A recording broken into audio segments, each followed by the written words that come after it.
it wasn't the war on COVID, it was the war on currency combined with the war on COVID. And in that circumstance, I'm standing there and I'm thinking, I wasn't put on the earth to lose like this. Like, this is not how I'm going to go out. And so I started looking for a solution. And I said, well, it's pretty obvious operating companies are discriminated against. People that do things are being discriminated against. I want to be one of those guys that owns things. But I don't want to own sovereign debt. If I'm owning the T-bill, the government's just told me T-bills are worthless. I better go find something else to own.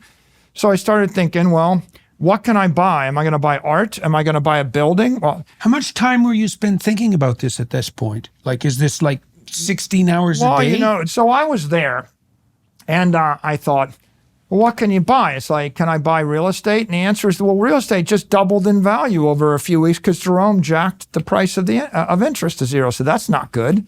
Can I buy a portfolio of stocks? They just went to an all-time high because we jacked the interest rate to zero. That's no good.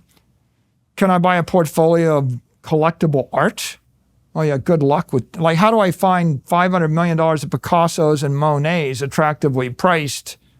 That's not, and by the way, we're struggling with, you're looking at a guy after 30 years in business and an engineering education, reasonably educated, but not a classically trained economist, not an Austrian economist.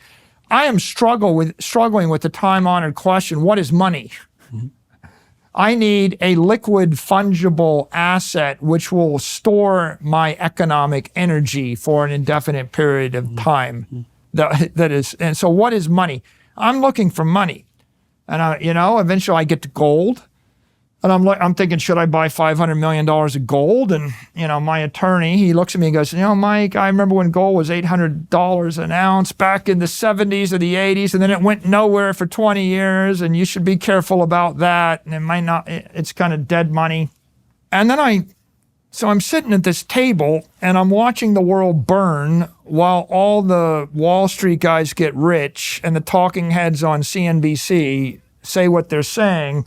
And I'm looking out at Miami Beach and I'm looking at Collins Avenue, and every car is there's no cars on the road except for an Amazon truck, which just makes me angry.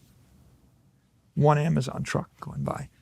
And I've got 82 birds in my backyard and they're hunting for worms because all the restaurants in Miami Beach shut down. So whoever was feeding them is not feeding them. So I'm watching us strip the world back to the Stone Age, right? A devolution. And I'm staring over my pool and I look at Eric and I say, Eric, tell me about that Bitcoin thing again. And Eric was a crypto entrepreneur and he had been investing in digital assets and crypto, and I had dismissed him 2 years earlier in 2018. I was like, oh, that's probably just a scam coin. That's going to collapse. But, everybody finds this when if I tell you got 6 months to live, you would go looking for a cure. And if I told you every asset that you hold in Canada is going to be seized from you within 6 months, that could happen. You would think about how you're going to get your money out of Canada. Yeah, we already thought about that. And the point is, you didn't think about it for the 20 years of your career when it just wasn't the priority. Yeah.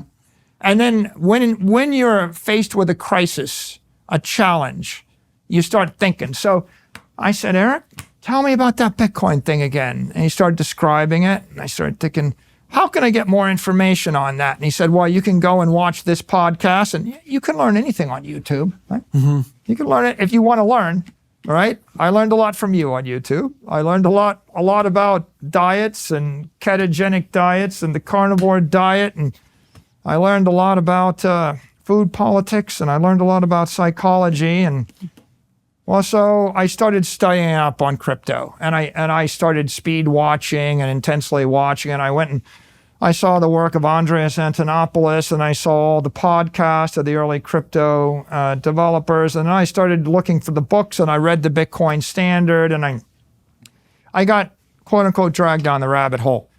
And I came to the opinion that the solution was a non-sovereign store value bearer instrument, of which gold had been the best of those. Yeah. But then I applied my engineering mind, and I thought the way Heinlein would have thought about it. And I said, okay, over a long enough timeline, what's the mortality rate? Okay, short, people that think short time think about weeks or months or years. I thought, well, let's try 100 years. I looked over 100 years and I realized that at a 2% inflation rate, and that's the rate at which we mine more gold, at a 2% inflation rate, that means the half-life of gold is about 36 years, which means that the value of the gold you hold is cut in half 3 times over 100 years, which means that if you started with the 100, you ended up with 12.5% of the money you started with over 100 years. Explain that in a little more detail. On May 19th, something profound began, a consecration to Jesus through St. Joseph on Hallow. What's fascinating about Joseph? He never speaks a single recorded word in Scripture, yet his actions echo through time. This quiet carpenter accepted history's greatest responsibility, raising God's own son.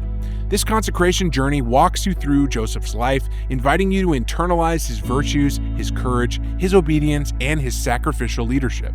And perfectly timed, it culminates on Pentecost when the Holy Spirit descended and the church began. In our chaotic modern world of carpools and deadlines, Hallow makes structured spiritual reflections possible. You don't need a monastery retreat.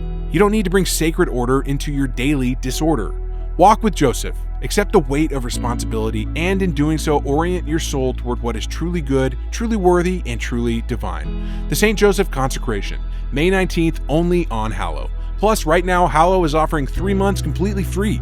Visit hallow.com/Jordan for this exclusive offer today. Say you owned 100% of the supply of gold this year.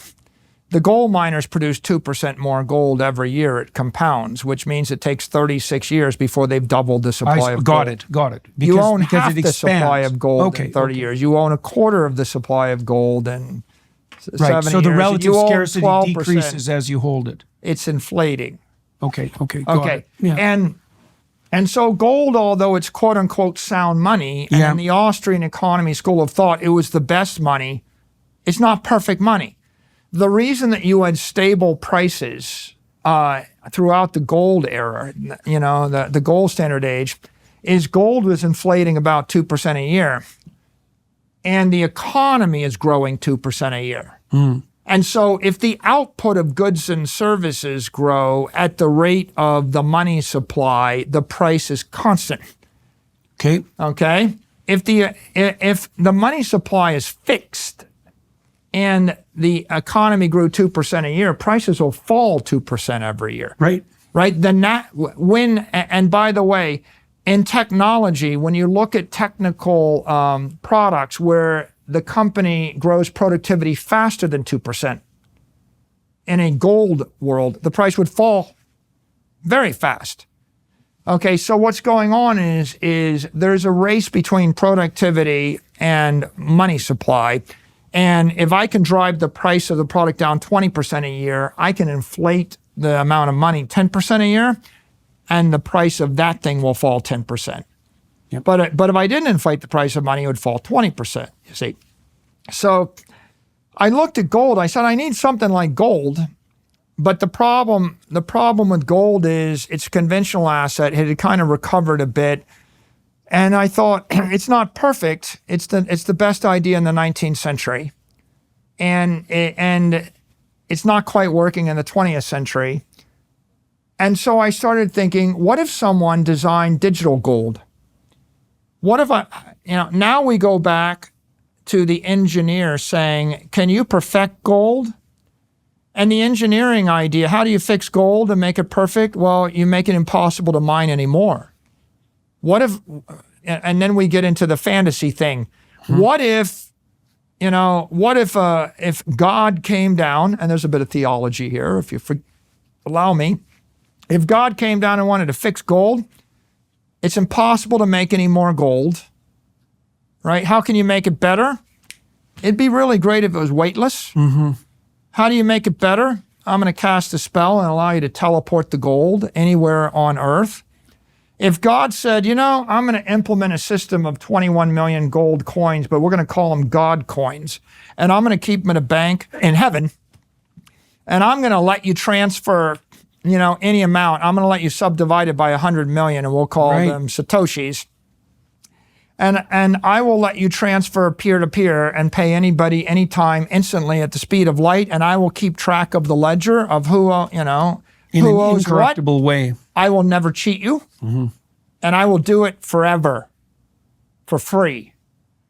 If God offered you that kind of divine bank, and you were sitting in Argentina when the currency was collapsing to zero, the Argentine peso went from $1 to the peso to 1,000 pesos to the dollar over 20 years. And it did it 5 times over the century. Right. Or if you saw it happen in Russia, where their currency Germany. collapsed, the currency collapsed in Brazil not 25 years ago. Currency collapsed in Germany a few times. If you read the history of civilization, read Durant. Durant's talking about currencies collapsing in Russia in the 16th century. Yeah. The Roman emperors. It's a were substantial flipping the lifetime coins. risk.